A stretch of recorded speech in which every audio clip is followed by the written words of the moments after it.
acomodados ya. No tenemos tiempo. El protagonista de la siguiente historia es el Mulá Nasruddin, un personaje legendario de la tradición oral de los sufíes. Nasruddin es una especie de antihéroe del Islam, cuyas historias poseen una lógica que es sabia y absurda a la vez, utilizadas por los sufíes para ayudarnos a traspasar la forma convencional de pensamiento. Como esa historia en la que Nasruddin se encuentra arrodillado en el suelo debajo de un farol buscando algo. Pasa un vecino y le pregunta: Nasruddin, ¿qué estás buscando? Le dice: la llave de mi casa, yo te ayudo. Se arrodilla junto a él. Al cabo del rato pasa otro vecino: ¿qué hacéis ahí? Estamos buscando la llave de la casa de Nasruddin. Ah, yo os ayudo. Pasan los minutos, se va juntando medio vecindario, hasta que uno de los vecinos le pregunta: oye, Nasruddin, intenta hacer memoria, ¿dónde has perdido la llave? Pues la perdí dentro de mi casa. Pero por Alá, ¿qué haces entonces buscándola aquí? Es que aquí debajo del farol hay más luz. Nasruddin es también considerado un Don Quijote islámico, porque él es capaz de mantenerse cuerdo en la locura y de abarcar toda la sabiduría popular de Oriente Medio, realizando una crítica cáustica y mordaz de las hipocresías de la sociedad de su tiempo, como en esa otra historia en la que un vecino acude a la casa de Nasruddin a pedirle prestado su asno. Nasruddin se disculpa diciendo que no se lo puede prestar porque su mujer se lo ha llevado al campo, y justo en ese momento se le oye rebuznar en el establo. El vecino se le queda mirando: ¿pero no decías que se había llevado tu mujer el asno? Y Nasruddin le responde enojado: pero vamos a ver, ¿a quién vas a dar más crédito, al asno o a mí?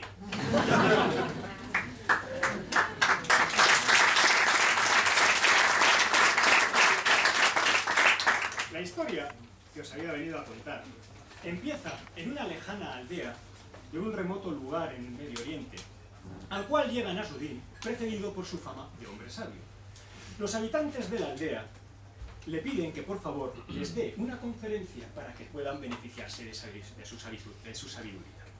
Nasruddin, que él no sabe qué les puede contar porque no sabe nada, intenta disculparse, pero tanto le insisten que al final accede a dar esa conferencia, pensando que bueno, ya se le ocurrirá algo para poder salir del atolladero. Cuando llega a la mezquita, se encuentra allí a toda la aldea reunida para escucharle. Nasruddin, un poco asustado, se sobrepone y ya con aplomo les pregunta: supongo que si todos ustedes han venido hasta aquí para escucharme, será porque saben lo que les tengo que decir. El público respondió: no lo sabemos, no, cuéntanos, Nasruddin, ¿qué nos tienes que decir? Nasruddin agita la cabeza y les dice: en ese caso, si no sabéis lo que os he venido a contar, es que no estáis preparados para escucharlo. Dicho lo cual, se levantó y se fue. El público se quedó estupefacto. No daban crédito a lo que había pasado. La gente había dejado su trabajo para escuchar a este hombre. Allí había artesanos que habían salido de sus talleres, campesinos que habían abandonado sus campos, pastores que habían dejado su ganado. Todo para escuchar, y les salía con eso. La conferencia habría sido un fracaso absoluto si no fuera porque en ese momento se oyó una voz de alguien entre el público que exclamó: ¡qué inteligente! Claro, cuando alguien no ha entendido absolutamente nada, pero oye que otro exclama ¡qué inteligente!, para no parecer un completo estúpido, él también exclama ¡qué inteligente! Y al cabo de unos segundos, todo el mundo estaba exclamando: ¡qué inteligente! Sí, qué inteligente, es verdad, muy inteligente. Hasta que una voz se oyó que se quejó: bueno, muy inteligente, pero qué breve, ¿no? La persona que había exclamado ¡qué inteligente! Por primera vez salió en defensa de Nasruddin. Claro, es que condensa la brevedad y la síntesis de los sabios. ¡Qué profundidad! ¡Qué sabiduría! Hemos desaprovechado una oportunidad de oro. ¡Qué tontos hemos sido aquí! Venir a escuchar lo que tenía que decir si ni siquiera sabíamos lo que iba a decirnos. Tenemos que pedirle que nos dé otra conferencia. Y en esto todos estuvieron de acuerdo.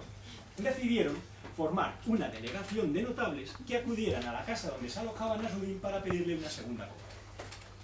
Se presentaron ante Nasruddin y le dijeron: hemos comprendido que su sabiduría es tan grande que no puede ser condensada en una sola conferencia. Por eso venimos a rogarle que nos dé una segunda conferencia. Nasruddin se negó en redondo. No, no, no, es justamente al revés. Mi sabiduría no alcanza para una conferencia. ¿Cómo voy a dar dos? Claro. Los notables, al oír aquello, rompieron en exclamaciones. ¡Qué humildad! ¡Qué sencillez! En verdad es un sabio, hemos venido al lugar adecuado.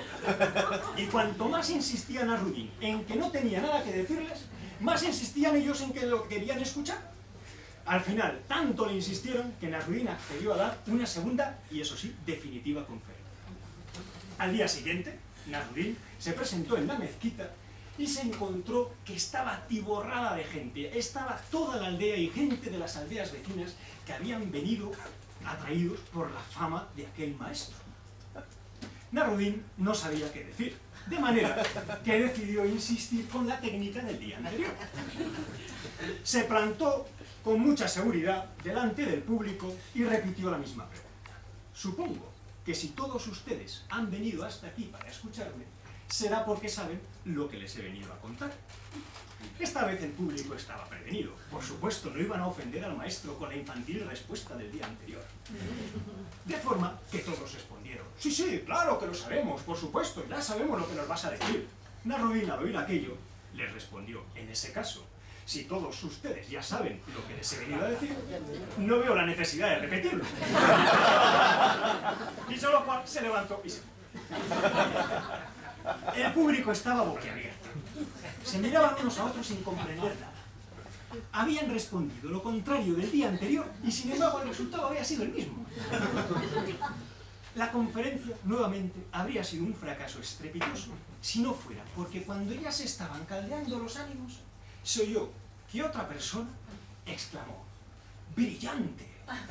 Claro, en cuanto uno exclamó brillante, poco a poco se fueron sumando al coro de voces de alabanza. Sí, sí, qué bárbaro, sensacional. Por supuesto, la conferencia de hoy es el complemento de la sabiduría de la conferencia de ayer. Es increíble, qué sabiduría. Hasta que ya una voz se quejó. Sí, sí, qué sabiduría, pero no es un poco breve. Nuevamente, todos estuvieron de acuerdo en que efectivamente así había sido demasiado breve. Por lo que decidieron que le querían pedir una nueva conferencia. Esta vez sí, la tercera y definitiva, donde ya volcara toda su sabiduría. La delegación de notables acudió de nuevo a la casa donde se alojaba Nasrudin para pedirle que diera esa tercera conferencia. Nasrudin no quería ni ir a hablar de aquello, él ya estaba cansado, se quería ir a su casa, por favor, que le dejaran. Pero claro, tanto le insistieron, le rogaron, le suplicaron, que al final Nasrudin accedió a dar esa tercera y, eso sí, definitiva conferencia. Llegó el tercer día. Se habían reunido multitudes, no cabían dentro de la mezquita, por lo que tuvieron que improvisar un escenario en la plaza mayor del pueblo para que hablara Nasrudin. Allí se había congregado gente de todas las aldeas de la comarca.